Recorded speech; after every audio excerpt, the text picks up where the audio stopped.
Welcome all of you. आप सबका स्वागत है आपका अपने ही चैनल केसी सर क्लासेस 2.3 में। आज हम फॉर्म 16 और आयकर गणना पत्र में होम लोन के ब्याज और मूलधन को कैसे एंट्री करें वो सीखेंगे। तो चलिए वीडियो स्टार्ट करें। यहाँ पर आप पहला कॉलम में क्या करेंगे, पहला पॉइंट में सकल वेतन आप कुल वार्षिक आय इस तरह एंट्री करेंगे 7,81,781, ठीक है। उसके बाद अगर गृह भाड़ा भत्ता है रसीद संलग्न करेंगे, यहाँ पर है तब एंट्री करेंगे, नहीं है तो आप निरंक छोड़ दीजिएगा। आते हैं सब पॉइंट पर, मानक कटौती 50,000 है, वहाँ एंट्री करेंगे 50,000। कब? जब आपकी जो मासिक वेतन है वह 50,000 से ज़्यादा हो तो 50,000 एंट्री करना, और अगर मासिक वेतन जो है कम है आपका, मान लो 48,000 है तो 48,000 एंट्री करेंगे, ठीक है।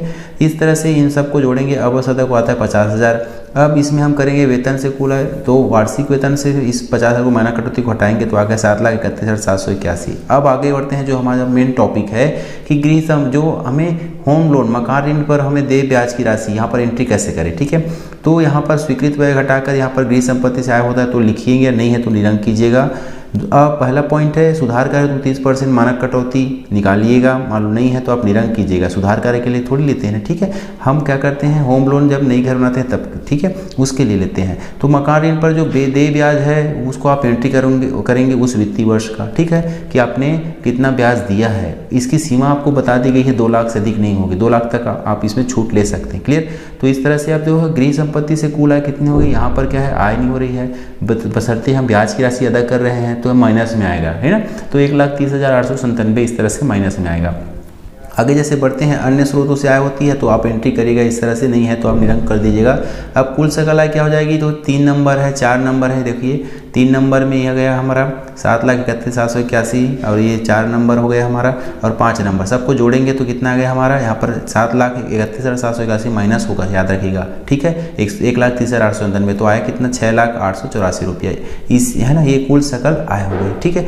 अब आगे जैसे बढ़ते हैं, यहाँ पर 80 घटाइए, घटाना क्या है इस राशि में, जो 80 के अधीन हमें छूट मिली, जीपीएफ है, इतनी राशि हमारी जीपीएफ में करती है ना, जो गणना पर वहाँ से है निकाल लेंगे हम, जो है जो हम लोग अपनी जो मासिक वेतन लिखते हैं वेतन पर्ची वहाँ से बना लेंगे इनको। जी LIC में मान लो है तो लिखेंगे, ठीक है। समूह बीमा है यहाँ लिखेंगे, राष्ट्रीय बचत पत्र लिए हैं तो यहाँ पर एंट्री करेंगे। सबसे महत्वपूर्ण बात, जैसे हमने होम लोन पर यहाँ पर ब्याज में छूट मिली है 2 लाख रुपये, है ना, तो ये 2 लाख अधिकतम सीमा है, ठीक है। तो ब्याज हमने जो कितना पटा इतना पे किया है ना, तो इस राशि को हमने इसमें घटाया है तो ये आया, ठीक है। साथ ही साथ एक बेनिफिट और आपको मिलना है कि जो अपने प्रिंसिपल अमाउंट जो है होम लोन का प्रिंसिपल अमाउंट भी पटाया है, यहाँ पर लिखा गया है 8वां में कि गृह निर्माण ऋण की वापसी, वो प्रिंसिपल अमाउंट भी यहाँ पर आप एंट्री कर पाएंगे, जितना पटाया उतना, लेकिन इसकी जो बाउंडेशन कितनी है 1,50,000 तक है, ठीक है।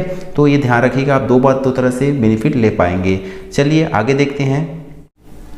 इस तरह से देख रहे हैं कि 80 से 80 के दिन उस तरफ हमें छूट मिली थी 45,453 रुपये। आपके पास जो और है ना, ठीक है, उन पर आप क्या करेंगे, उस राशि को एंट्री करेंगे, उसका छूट लेंगे। यहाँ पर मैं आपको बता देता हूँ कि आपको अगर जो फिजिकल चैलेंज है उनके लिए भी छूट की यहाँ पर रखी गई है, ठीक है। तो कितना परसेंट है, 40% होने पर 75,000 और 80% से अधिक है ना होने पर 1,25,000 की छूट मिलेगी, तो इसको दर्शाइए। अब A to J तक जोड़े तो हमने क्या है हमारे पास, बाकी सब हमारे पास कुछ नहीं है ना, तो इन सबको आप नील लिख दिए, ठीक है। इस तरह से आप डेस्क करते जाइए। हाँ, तो आगे A से J तक जोड़ेंगे यहाँ से यहाँ तक ना, तो आगे हमारा 75,453 ही आ रहा है, ठीक है। अब आगे जैसे बढ़ते हैं, इस पर पे करना है।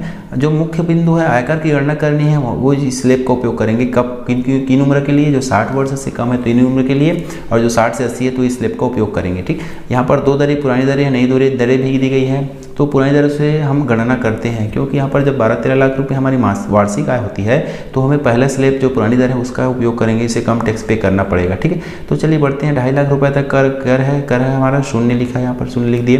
2.5 लाख रुपए से 5 लाख तक है 5%, मतलब यहाँ पर हम क्या करेंगे, 5 लाख में 1 लाख माइनस करेंगे तो आगे 2.5 लाख रुपए को 5% निकाले तो 12,500 आ गए, ठीक। तो 5 लाख रुपए से 7.5 लाख तक कितना है, 20% है। तो करेंगे क्या, हमारा जो 7 लाख में माइनस करेंगे 2.5 लाख, 5 लाख को ऐसा नहीं, 5,25,431 रुपये माइनस करोगे आप 5 लाख को तो आएगा हमारा 25,431, उसका 20% निकाले तो आ गया हमारा 5,086 रुपये, ठीक है। इन सबको यहीं तक हमारा आयकर गणना कंप्लीट हो गई है। आगे स्लैब इसमें जो स्लैब है बनी है उसमें नहीं बढ़ना है आपको, ठीक है। क्यों नहीं बढ़ना है? क्योंकि आपकी आय तो क्या है 5,25,431 है। कौन सी के स्लैब में आ गया? इस वाले स्लैब में आ गया, कंप्लीट हो गया हमारा, ठीक। आगे जैसे बढ़ते हैं तो दोनों को जोड़ेंगे तो आ गया हमारा 17,586 रुपया, ये आ गया कुल आयकर, ठीक है। रिबेट कब मिलता है? जब 5 लाख तक हमारी जो आय होती तब, चूँकि ज़्यादा है इसलिए नहीं मिल रही है। देय आयकर कितना हो गया? 17,586 रुपया। इसका हम 4% निकाले 730 रुपया आ गया। दोनों को ऐड करें तो 18,289 आ गया। रिलीफ एरियस है, नहीं मिला है, मान लो इस साल नहीं मिला है तो डेनी रंग कीजिएगा, ठीक है। तो अब इस पे बाद 18,289 रुपया आपको हमको क्या करना है? पे करना है। ये हमारा टैक्स इस एनुअल ईयर का पड़ेगा। अब यहाँ पर हम कटौती भी करा सकते हैं, जो कि पे करना हमें है, जानते हैं आयकर के दायरे माना है। तो हमने आयकर जो कटौती हुआ जनवरी माह तक करवा लिया है। कितना?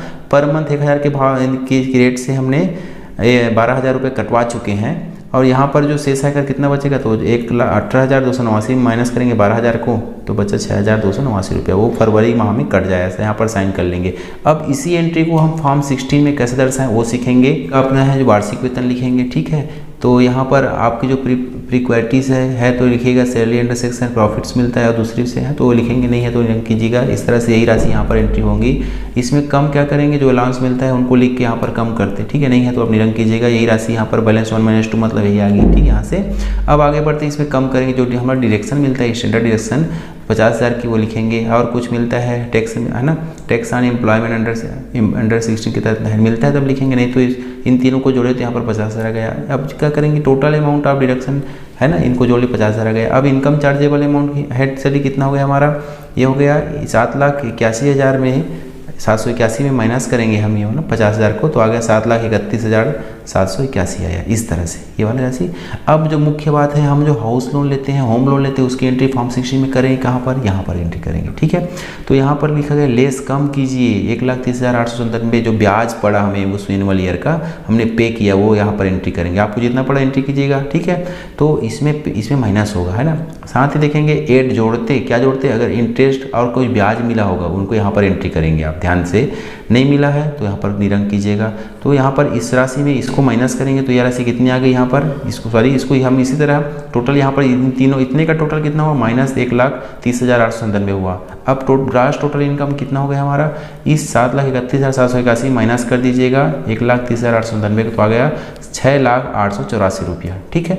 अब उस पर देखते हैं जो एंट्री सामान्य एंट्री है। अब देखिएगा और पर देखिएगा जो 80C 80CCC 80CD की तरह छूट मिले, GPF है इतना रुपए, है ना, GIS यहाँ पर आयकर गणना पत्र में भरे हैं तो इनको जोड़े तो ये आ गया 75,453 रुपया।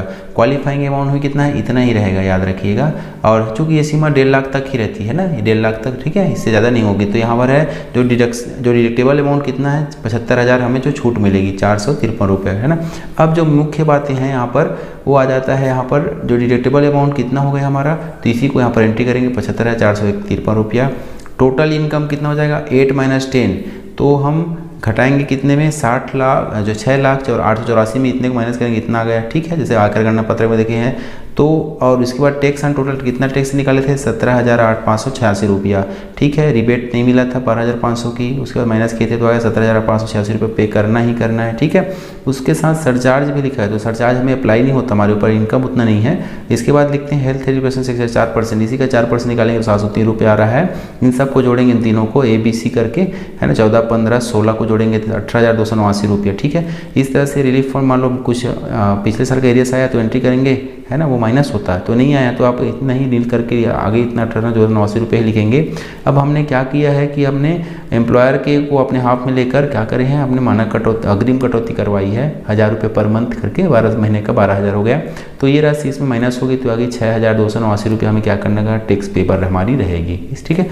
अब भरते हैं यहाँ पर डिटेल जानकारी भरेंगे। कैसे भरेंगे देखिएगा, तो यहाँ पर है आपका TDS है 17,586 रुपया लिख दीजिए। ऐसा हेल्थ है जो 4% निकाले थे वो यहाँ एंट्री कीजिए। पर जो डिपॉजिट हमने अग्रिम कटौती कराई थी यहाँ पर लिखेंगे, चेक से कराई थी वो लिखेंगे, ठीक है। BCR से लिखाए हैं यहाँ पर, जो कब कब आपका जमा हुआ वो राशि आएगी, ठीक है। तो इस तरह से ये कंप्लीट हो गया। यहाँ पर आपके जो नियोक्ता के हैं नाम रहेगा, है ना, उनके पेरेंट्स गार्जियन का यहाँ पर नाम रहेगा, यहाँ पर उनके पद डिजिग्नेशन रहेंगे, यहाँ पर जो जितना आप देंगे, ठीक है। तो यहाँ पर हम कितना देंगे? 6,289 रुपया ही यहाँ पर देंगे, 6,289, ठीक है। इस तरह से आप इसको लिख लीजिए, रफली है, आप लोग अच्छे से अपने से बना लीजिएगा, ठीक है। यहाँ पर एक साइन भी अपना कर देंगे।